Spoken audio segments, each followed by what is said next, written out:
Acadia National Park. Written by Mike Stark. Focus question. Where is Acadia National Park, and what can you see there?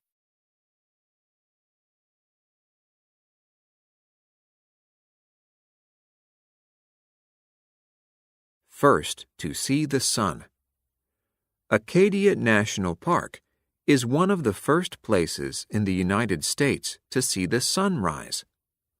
Look on a map and you'll understand why. Maine stretches farther east than any of the other 49 states. Acadia sits on Maine's eastern edge, facing out into the Atlantic Ocean. The park is less than 50,000 acres, 202 square kilometers. Compared to many national parks, that's small. Still, the bits and pieces that make up Acadia make for a beautiful park. Land that meets the sea. Today, Acadia is one of the most popular national parks in the United States. More than 2 million people visit each year.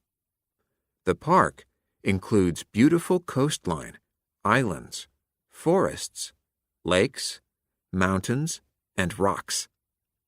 It packs a lot of variety into a small space. The largest part of Acadia National Park is on Mount Desert Island. More than 20 mountains rise from the sea here. At 1,530 feet, 466 meters, Cadillac Mountain is the tallest. Because of its early sunrise and amazing view, it's also the most crowded. Acadia has more than 40 miles, 64 kilometers, of coastline. Because Acadia's coast is young, sandy shores are rare. Waves shift around what sand there is, along with rocks and other material. During low tides, the ocean leaves behind pools of water. Inside these pools live sea stars, sea cucumbers, hot pink seaweed, and other living things. Tide pools come and go. After all, they are created by tides, which also come and go. Acadia's tide can rise and fall 12 feet, 4 meters during a day. It's best to visit tide pools when the tide is going out. You'll have more time to explore them. Wildlife. Acadia is one of the best bird-watching spots in the country.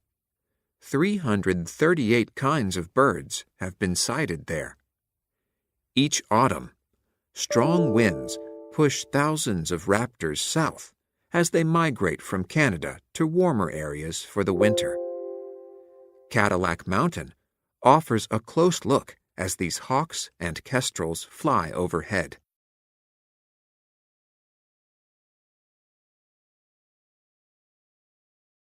Return of the falcon. Peregrine falcons are one of the fastest animals on Earth. Long ago, they nested on Acadia's Mount Desert Island. Their speed didn't save them from humans, though, whose activities killed many of them. By the 1960s, peregrine falcons had disappeared from Acadia. In 1973, the park began efforts to bring the falcons back. Since 1991, falcon chicks have been born in the park every year.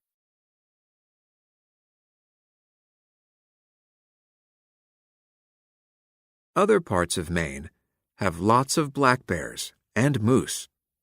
Acadia has a few of these, but it mostly has smaller mammals, such as foxes, mink, and porcupine. Why small? because Acadia is not a big park, and that limits the size of animals found there.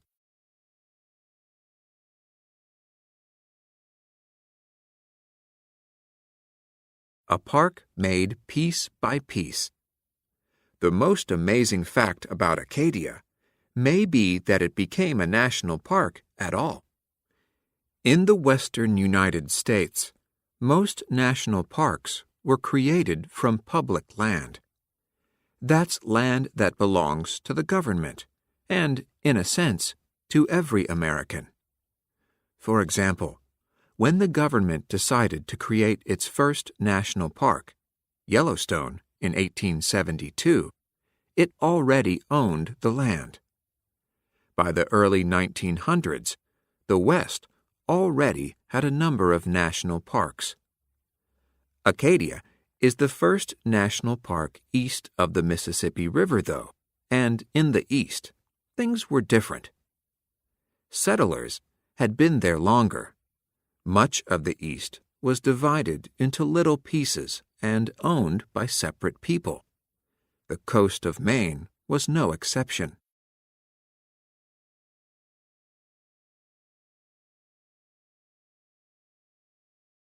After Maine became a state in 1820, more and more people discovered the beauty of its rocky coastline.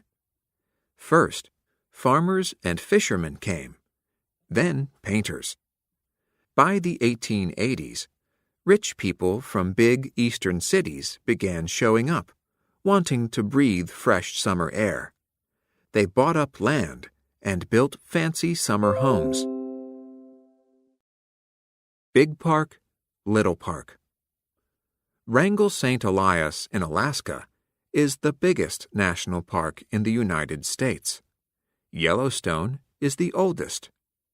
Unlike Acadia, neither of these areas had many property owners before they became national parks. It's easier to set aside land when nobody owns it. Compare the sizes of these three national parks. Think how many Acadias would fit inside of Wrangell St. Elias.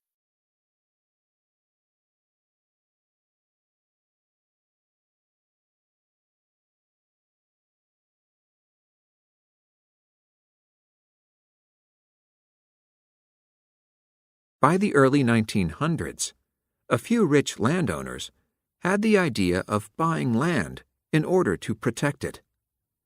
One of these was George Dorr. He and others began to donate their bits of land to create a park that would preserve the area's beauty. By 1913, they had acquired 5,000 acres, 20 square kilometers, which they gave to the government. Dorr continued to acquire property, and in 1919, all that land became a national park. The Story of Dorr. George Dorr lived alone in a grand house on Mount Desert Island. By the time he died in 1944, he had spent all his money buying land, then turning around and donating it. But Dorr had made his dream come true. Acadia had become a national park. After his death, it kept growing, piece by piece, like a patchwork quilt. Even today, landowners continue to donate land around Acadia.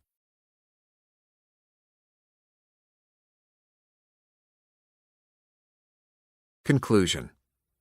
Acadia National Park is a place where sea and mountain meet. People come to see them meet, to breathe the salty air, and, of course, to watch the sunrise. After greeting the new day, there is plenty more to see and do in Acadia. Visitors can hike, climb, fish, or ride a bicycle. If you ever get the chance to visit, do.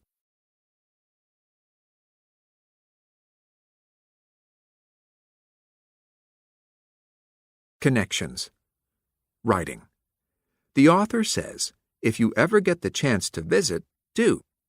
Use details from the book to write about 3 things you would like to see during a visit to Acadia.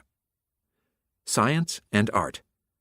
Choose one animal that lives in Acadia National Park. Find 5 facts about it. Make a trading card about the animal using the information you learned.